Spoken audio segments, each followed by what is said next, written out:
Would you believe me if I told you I did not design this manually? Well, let's find out. Hello and welcome back to our channel. Go to insert and insert a text box. Now type in your text. After that, you're supposed to group your text per your hierarchy. In this case, our text is on project track and everything is under project track. So select everything and hit on the tabs key. After that, you group everything per each chapter as it is.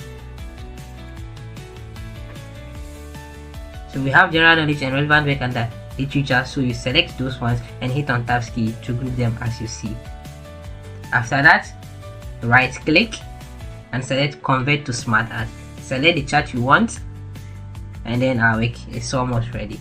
Now adjust to fit the screen.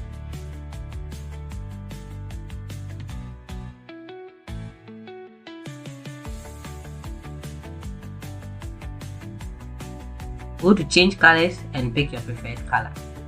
Now go to the styles and pick a 3D design.